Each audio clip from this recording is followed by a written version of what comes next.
அமைச்சர் பொன்முடி அவர்களின் நாடகம் தற்பொழுது முடிந்துவிட்டது. நீதிமன்றத்தில் மேல்முறையீடும் தற்பொழுது தள்ளுபடி செய்யப்பட்டு விட்டதால் நிச்சயமாக குடும்பத்துடன் புழல் சிறையில் அடைக்கப்பட உறுதியாகிவிட்டது. இனி யாரும் தப்பிக்க முடியாது. திமுகவிற்கு அழிவு காலம் வந்துவிட்டது என்றும் இணையதளத்தில் சவுக்கு சங்கர் அவர்கள் கூறியுள்ளார்.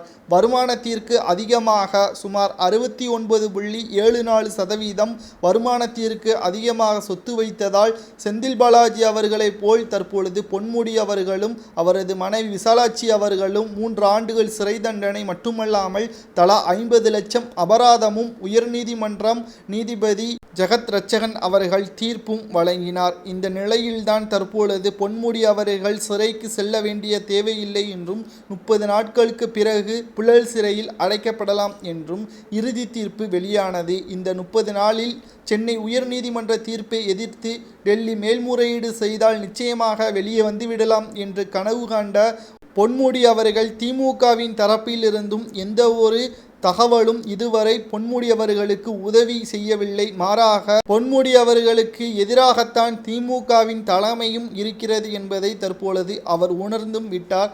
உச்சநீதிமன்றத்தில் தொடர்ந்த மேல்முறையீடு வழக்கும் பொன்முடி அவர்கள் செய்த நாடகம் அனைத்தும் தற்பொழுது வெட்ட வெளிச்சத்திற்கு வந்துவிட்டதன் காரணமாக பொன்முடி அவர்கள் தற்பொழுது சிறைக்கு செல்ல வேண்டிய கட்டாயமாக்கப்பட்டுள்ளது. இனி செந்தில் பாலாஜி அவர்கள் அருகில்தான் பொன்முடி அவர்களும் அவரது மனைவி விசாலாட்சி அவர்களும் புழல் சிறையில் அடைக்கப்படுவது உறுதி செய்யப்பட்டுவிட்டது. வருகின்ற பிப்ரவரி 1ஆம் தேதி பொன்முடி அவர்கள் சிறைக்கு செல்வார். இனி யாரும் தப்பிக்க முடியாது. அடுத்து 14 திமுகவின் அமைச்சர்களின் வழக்கும் தற்பொழுது நிலுவையில் இருக்கிறது.